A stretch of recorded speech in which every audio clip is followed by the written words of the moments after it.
नमस्कार विद्यार्थी मित्रमैत्रिणींनो, स्वागत आहे तुमचे ऑल इन्फॉर्मेशन स्टडी या यूट्यूब चॅनलवरती। आज आपण बघणार आहोत प्रेझेंट परफेक्ट कंटिन्युअस टेन्स म्हणजे चालू पूर्ण अपूर्ण वर्तमान काळ। यापूर्वी आपण सिंपल प्रेझेंट कंटिन्युअस टेन्स बघितलेला आहे। त्याच्यानंतर प्रेझेंट टेन्स मधले आपण पूर्ण टेन्सेस डिस्कशन केलेले आहेत।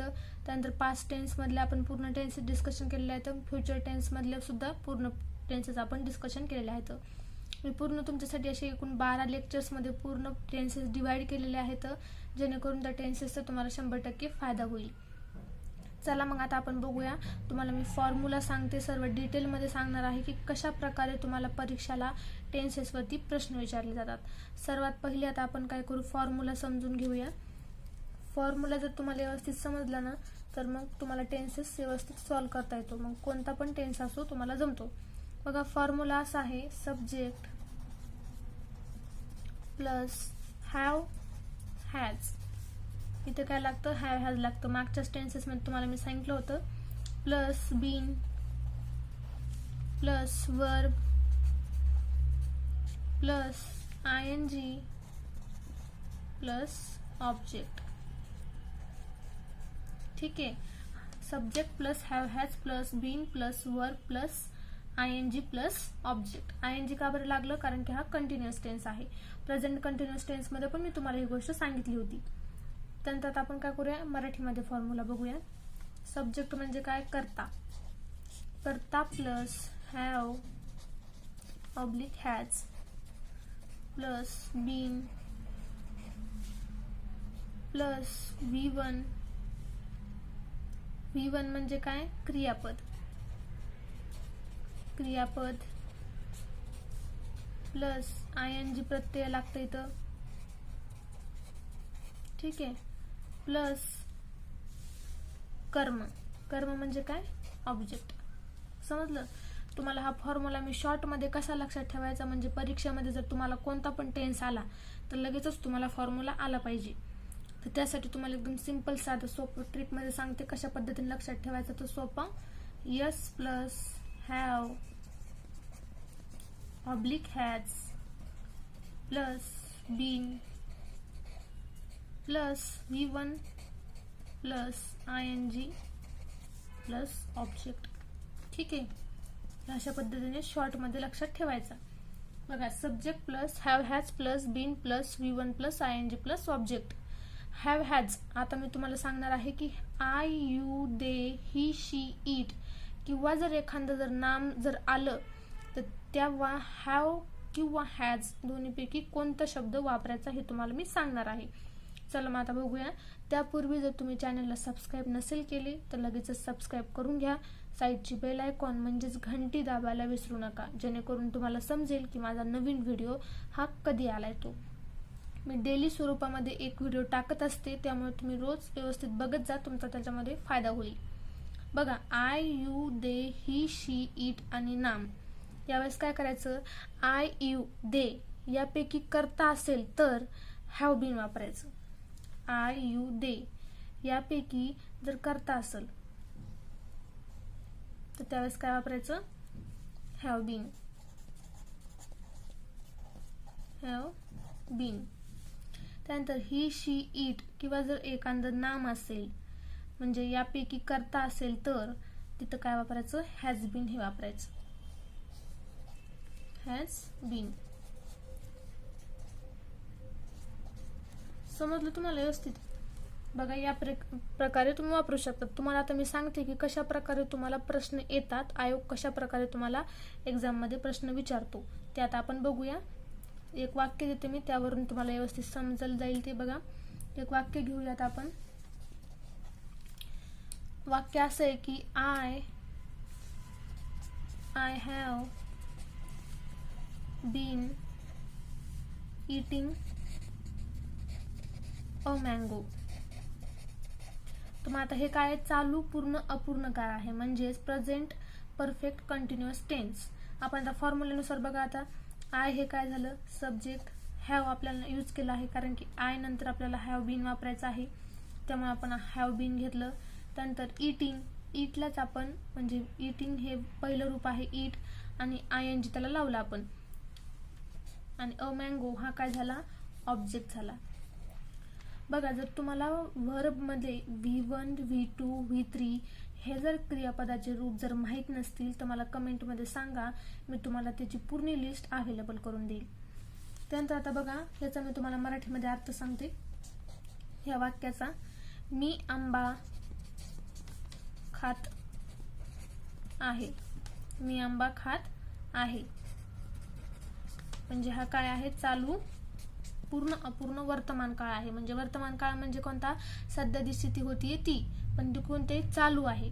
म्हणून काय, मी आंबा खात आहे. याआधी पण आपण प्रेझेंट टेन्स शिकलेलो आहे, तर ते तुम्ही पहिल्यापासून व्यवस्थित बघा. सिंपल प्रेझेंट टेन्स, नंतर प्रेझेंट कंटिन्युअस टेन्स, त्यानंतर प्रेझेंट परफेक्ट टेन्स आणि नंतर येतो बघा प्रेझेंट परफेक्ट कंटिन्युअस टेन्स. हे तुम्ही व्यवस्थित चारही पण लेक्चर्स बघा, पास्टचे पण बघा, फ्युचरचे पण बघा, त्यावेळेस तुमचं कन्फ्युजन दूर होऊन जाईल.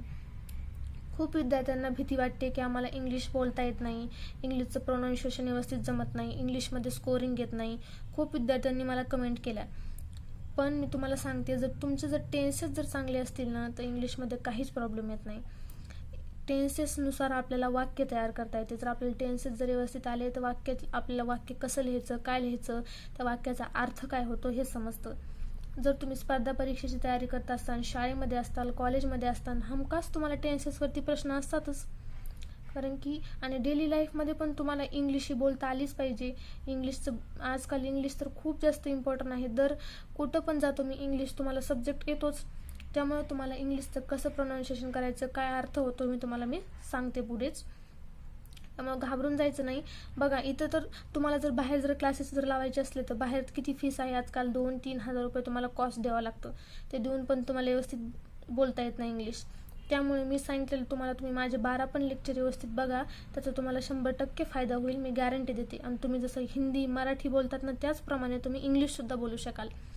आणि राज्यसेवा पेपरला तर समज तुम्ही MPSC करत असाल, PSI STI ची तयारी करत असाल तर MPSCमध्ये मेन्सला तुम्हाला निबंध लेखन असतं. निबंध लेखन हे इंग्लिशमधून सुद्धा एक असतं आणि एक मराठीमध्ये सुद्धा असतं.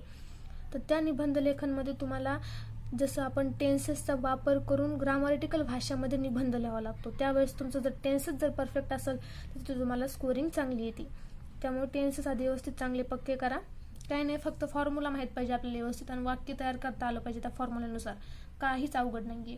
आणि तुम्हाला फक्त हे माहीत पाहिजे की I, you, they, he, she, it आणि एखादं नाम असेल तर त्यावेळेस कसं वाक्य काय काय गोष्टी लावायच्या हे फक्त लक्षात राहिलं पाहिजे. आता आपण नेक्स्ट उदाहरण घेऊया.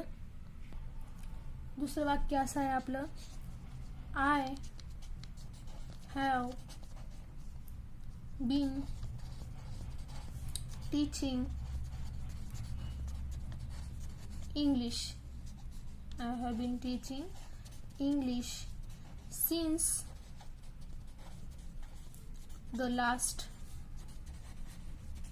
10 years. बघा अशा प्रकारचे मोठे वाक्य तुम्हाला एक्झाममध्ये नेहमी येतात. गोंधळून जायचं नाही, व्यवस्थित सॉल्व करायचं. बघा याच्यामध्ये आय हे काय झालं, आय हे आहे बघा यस म्हणजे काय, करता आहे तो, सब्जेक्ट आहे. नंतर हॅव बीन तर आपल्याला यूज करायचंच आहे. टीच हे काय आहे, वर्ब आहे आणि ING आपल्याला लावायचे कारण की हा कंटिन्युअस टेन्स आहे. त्यानंतर English since the last year हे काय झालं तर ऑब्जेक्ट झालं, म्हणजेच काय, कर्म झालं. समजलं तुम्हाला? बघा अशा प्रकारे प्रश्न येऊ शकतो एक्झामला की वाक्यातला कर्म कोणता आहे हे ओळखा. अशा प्रकारे देऊ शकतात तुम्हाला. किंवा तुम्हाला असं विचारलं जाऊ शकतं की वाक्यातला सब्जेक्ट कोणता आहे हे ओळखा. किंवा तिथं तुमचा वर्बच गायब केला जाईल, वर्ब ING लागलेलं देणारच नाही तर, आणि म्हणतील तुम्हाला तिथं की प्रेझेंट परफेक्ट कंटिन्युअस टेन्समध्ये या वाक्याचं तुम्ही रूपांतर करा. त्यावेळेस तुम्हाला व्यवस्थित आलं पाहिजे. किंवा मग तुम्हाला असं वाक्य देतील प्रेझेंट परफेक्ट कंटिन्युअस टेन्सचं आणि म्हणतील की प्रेझेंट कंटिन्युअस टेन्समध्ये या वाक्याचं रूपांतर करा. त्यावेळेस तुम्हाला तुम्ही प्रेझेंट कंटिन्युअस टेन्स शिकवलेलंच आहे, त्यामुळे तुम्हाला व्यवस्थित येऊन जाईल. तर मग तिथे काय करायचं, तुम्ही ते वाक्य प्रेझेंट कंटिन्युअस टेन्समध्ये रूपांतर करायचं. तुम्हाला फॉर्म्युले सांगितलेच आहे तर त्यामुळे तुम्हाला व्यवस्थित जमेल. बघा I have been teaching English since the last 10 years. ठीक आहे, म्हणजे याचा काय अर्थ होईल, मी गेल्या 10 वर्षापासून मी गेल्या 10 वर्षापासून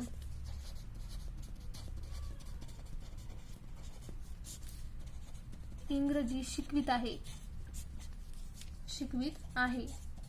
शिकवित आहे का बरं आलं हे? कारण की हा प्रेझेंट परफेक्ट कंटिन्युअस टेन्स आहे, त्यामुळे. समजलं? त्यानंतर अजून एक वाक्य घेऊया आपण, जेणेकरून तुम्हाला व्यवस्थित समजेल. बघा, दुसरं असं वाक्य आहे की एक आपण नाम घेऊया. जर नाम घेतलं तर तुम्हाला व्यवस्थित समजेल. आपण जे वरती नाम वापरलं होतं का तेच खाली घेऊया. तनू हॅज बीन. मग तुम्हाला सांगितलं होतं मी की नाम असेल तर हॅज लावायचं. Tanu has been living with me. तर बघा, आता ह्या वाक्यामध्ये तनू हे काय झालं? तनू हे सब्जेक्ट झालं. त्यानंतर हॅज बीन हे आपण यूज करायला सांगितलं तुम्हाला, मी आता वरतीच सांगितलं होतं. त्यानंतर बघा, लिव्ह हे काय आहे? V1 आहे, म्हणजे क्रियापदाचं पहिलं रूप आहे आणि आपण त्याला ING लावलं आहे. विथ मी हे ऑब्जेक्ट आहे, ऑब्जेक्ट म्हणजेच कर्म आहे. तर याचा वाक्याचा अर्थ काय होईल मग? तनू माझ्या बरोबर राहत आहे. ठीक आहे, कारण की हा प्रेझेंट टेन्स आहे, त्याच्यामुळे तसं येईल वाक्य. त्यानंतर अजून एक वाक्य घेऊया आता. बघा आपण, sun has been rising on the east. Okay. बघा, आता ह्याच्यामध्ये वाक्यामध्ये सन हे काय झालं? सब्जेक्ट झालं, म्हणजे सब्जेक्ट म्हणजे काय? कर्ता झालं. त्यानंतर हॅव बीन तर आपल्याला वाक्यामध्ये वापरायचंच आहे. राईज हे काय झालं? V1 झालं, म्हणजे क्रियापदाचं पहिलं रूप, आणि ING त्याला आपण लावलेले. आणि ऑन द ईस्ट हे काय झालं? तर ऑब्जेक्ट झालं. ऑब्जेक्ट म्हणजे काय? तुम्हाला मी आताच सांगितलेलं आहे. ऑब्जेक्ट म्हणजे काय असतं? तर कर्म असतं. पूर्वेला सूर्य मावळतो. Sun has been risen on the east, म्हणजे पूर्वेला सूर्य मावळतो. त्यानंतर अजून एक वाक्य घेऊयात आपण. वाक्य असं आहे बघा, I have been writing a letter. तर यामध्ये सांगा बरं आता, सब्जेक्ट कोणता झाला? सब्जेक्ट हा आय झाला, म्हणजेच कर्ता झाला. त्यानंतर राईट हे काय झालं? V1 झालं, म्हणजे क्रियापदाचं पहिलं रूप झालं. आणि अ लेटर हे काय झालं? तर ऑब्जेक्ट झालं, म्हणजेच कर्म झालं. बघा, परीक्षेला तुम्हाला अशा प्रकारे प्रश्न असू शकतो की या वाक्यामधलं ऑब्जेक्ट कोणतं आहे हे ओळखा. मग त्यावेळेस तुम्हाला ऑब्जेक्ट हे ओळखता आलं पाहिजे. बघा, कधी पण वाक्याची जेव्हा टेन्सेसमध्ये सुरुवात होते का, ती सब्जेक्टने होते आणि शेवट हा ऑब्जेक्टने होतो. म्हणजे सुरुवात ही कर्त्याने होते आणि शेवट हा कर्मने होतो. ही गोष्ट तुम्ही व्यवस्थित लक्षात ठेवा. आणि जे सेंटरला असतं म्हणजे ते असतो बघा, वर्ब असतो. अशा प्रकारे तुम्हाला ही गोष्ट माहीत पाहिजे. ज्यावेळेस चेंज द व्हॉइस होतो त्यावेळेस चेंज द व्हॉइसमध्ये ऑब्जेक्ट हा सुरुवातीला येतो आणि सब्जेक्ट हा लास्टला जातो, त्यावेळेस वेगळं असतं. पण टेन्सेसमध्ये या पद्धतीने असतं बघा, सब्जेक्ट पहिले आणि शेवटला ऑब्जेक्ट असतो. जर तुम्हाला चेंज द व्हॉइस जर माहीत नसेल तर मला कमेंटमध्ये सांगा, त्यावरती पण मी व्हिडिओ बनवून देईल. तर या वाक्याचा आता अर्थ असा होतो की मी पत्र लिहित आहे. कारण की ही घटना कधीची घडत आहे? तर चालू पूर्ण वर्तमान काळ आहे हा, त्याच्यामुळे मी पत्र लिहित आहे. अजून एक वाक्य बघूयात आपण, म्हणजे तुम्हाला व्यवस्थित समजेल. एक नाम घेऊयात आपण,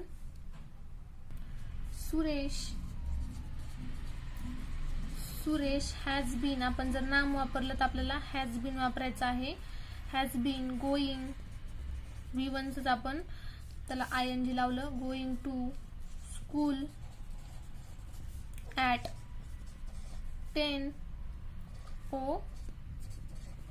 o'clock एव्हरी डे. ठीक आहे. तर बघा, आता या वाक्यामध्ये कोणता सब्जेक्ट आहे? ऑब्जेक्ट आहे. बघा बरं, तर सब्जेक्ट कोणता येईल? सुरेश हा सब्जेक्ट झाला. त्यानंतर गोईंग म्हणजेच गो हा V1 झाला, क्रियापदाचं V1. ING आपल्याला लावलेलं आहे आपण, कारण की कंटिन्युअस टेन्स आहे.